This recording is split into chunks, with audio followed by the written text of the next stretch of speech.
E aí, pessoas na paz? Hoje a gente vai falar do quadrinho Daruma, Perseverança, com arte e roteiro do Monge Han.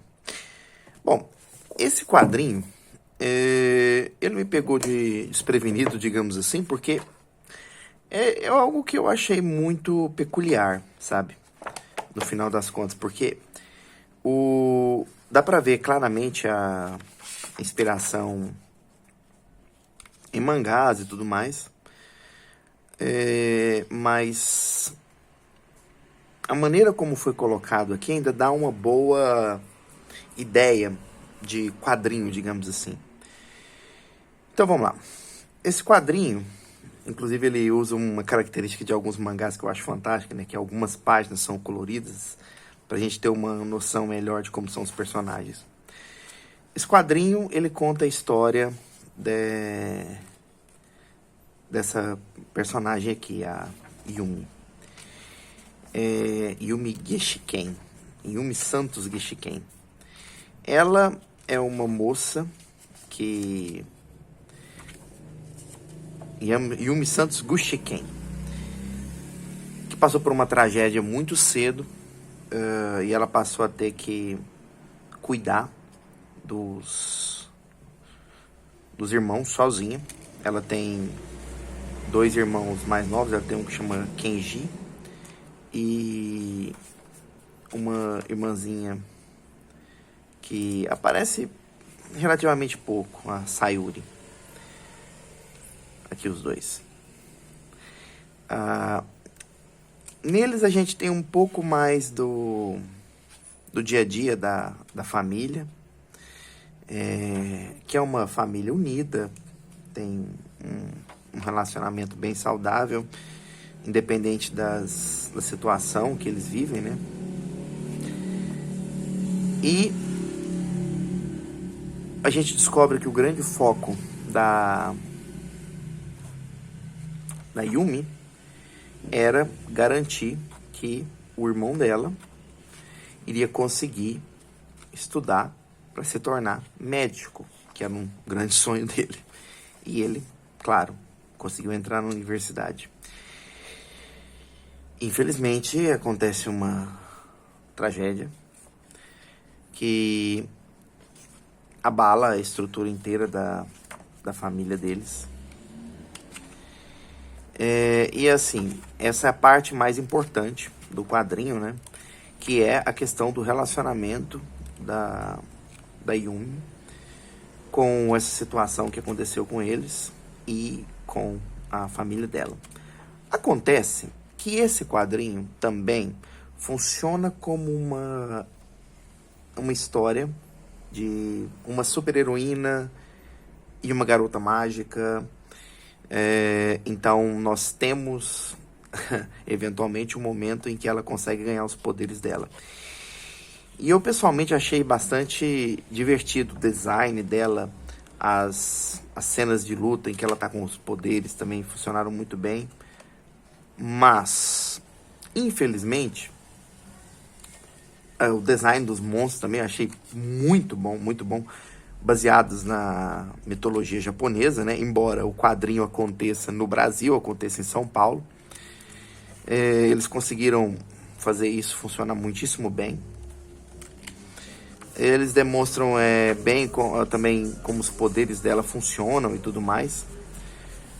Mas, infelizmente, o quadrinho não tem foco na parte das lutas.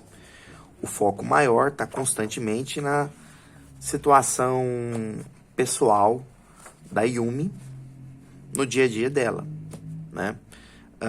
Só que, vamos por partes, né? A arte. Eu achei a arte bem razoável, ela funciona muito bem para o que o quadrinho está contando. Tem um bom número de cenários, né? Uma coisa que eu gostei que o artista faz é que raramente ele faz um quadro totalmente em branco, né? Então, às vezes ele tem um pedaço de cenário aqui, às vezes um pequeno detalhe como um móvel, alguma coisa do tipo, que permite com que a gente possa sempre ter uma noção de onde cada personagem está, sabe? Tá vendo aqui, ou aqui, e isso eu acho bastante eficaz. Agora, os personagens em si, eles são bem caricatos, né? Como a gente já viu em alguns outros quadrinhos. Todos eles têm alguns traços que tem aquele certo exagero para ajudar a definir o fato deles serem de origem asiática e tudo mais. Pessoalmente, eu achei o trabalho nos rostos legal pela simplicidade. Talvez não tanto assim nos corpos. Tanto que é meio difícil para mim compreender que a Yumi é uma moça de mais de 20 anos de idade, assim, comparando com alguns outros personagens. O irmão dela tem 18 anos.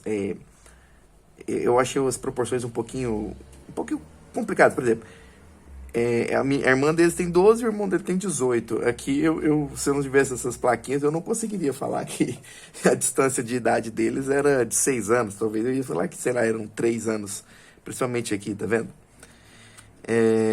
Então, nesse ponto, talvez o quadrinho teve um pequeno deslize, na minha opinião, onde ficou um pouquinho complicado de definir melhor essas características dos personagens. Mas, ao mesmo tempo, eu acho que, pela maneira como o artista coloca outros personagens adultos, fica um pouquinho mais fácil ver essa diferença de idade. Então, me dá a impressão que deve ter sido algo proposital, mas eu não entendi muito bem. Aqui nós temos o vilão, né, ali atrás. E assim, novamente, o grande problema, talvez, da história, seja que, como esse é uma edição de apresentação,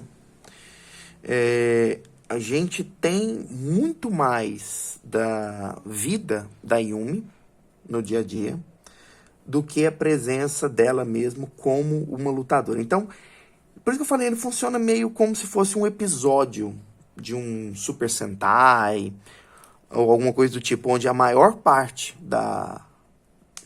do episódio nós estamos vendo os heróis, ou no caso aqui a heroína, no seu dia a dia, com alguma coisa grande acontecendo por fora, que inclusive é bom ver aqui, quando a gente está vendo aqui um dos vilões aparecendo, que é o quê? O que está acontecendo nessa história, além do dia a dia da personagem, é que a gente tem aqui uma pequena parte onde eles contam que a cidade está sofrendo com ataques de uma gangue que possui aparentemente superpoderes, né? Controladas basicamente por um demônio Tanuki. E eles atacam os supermercados, né? E roubam o que eles podem roubar, o que eles quiserem lá dentro. E esses monstros, todos com uma temática de mitologia japonesa, estão atacando supermercados em São Paulo, né? Bom, acaba sendo meio interessante para poder explicar como ela iria continuar utilizando os poderes dela, eventualmente. Só que, de novo, não é o foco do quadrinho. Então, a maneira como a gente tem aqui a maior parte das cenas vai estar sempre focado na rotina diária da Yumi, com os eventos, né, que acabaram mudando a vida dela. E essa parte que eu achei mais interessante dela realmente em combate fica relegada bem pro final mesmo, digamos assim. Mas é uma luta que eu achei que funcionou muito bem, no geral. O design do inimigo funcionou muito bem e tudo mais. Então, o material, ele tem uma história muito interessante para a apresentação dos personagens. Alguns personagens, basicamente, não têm desenvolvimento. Por exemplo, a personagem da Sayuri, que é a irmã dela, aparece, mas não existe uma relação entre as irmãs. O que é uma pena. Eu achei que, já que eles focaram tanto no dia a dia da família, a gente basicamente, mesmo depois do que acontece com a personagem, não existe um desenvolvimento com a irmã dela. Ela tá sempre ali fechada e tudo mais, tem um pequeno evento ali depois, mas não parece ter aquela necessidade de ter uma conexão entre elas e tal. Acredito que isso seja algo que vai ser desenvolvido em uma continuação, provavelmente, mas não foi aqui. Contudo, se a gente for ver essa parte do quadrinho, que está tratando aqui como se fosse um episódio, ele tem um fluxo bom, os textos não são volumosos, então eu diria que é algo que, para uma parte do público de hoje em dia, seja algo que ajuda a facilitar o acesso do material. Os diálogos são bem tranquilos, fluem muito bem. Você não tem aquela sobrecarga de diálogos, como algumas pessoas acham que é um problema, embora eu acredito que isso varia muito de situação para situação.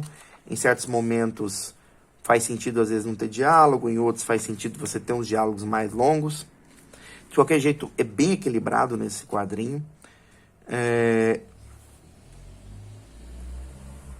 E no final das contas, o que importa é que você consiga se sentir cativado a ler o material todo.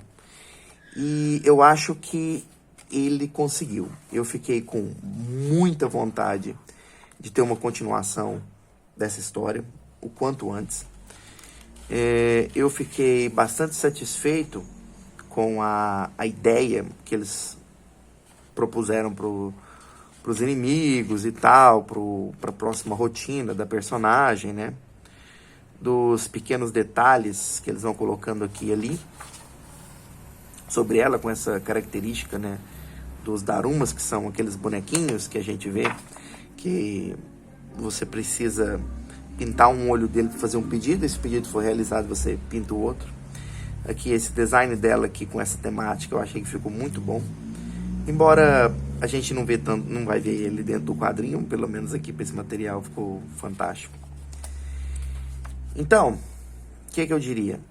Esse material, esse quadrinho, o Daruma, é um quadrinho que tem uma pegada, me parece, muito perfeita para se transformar num episódio de uma série animada, até eu diria.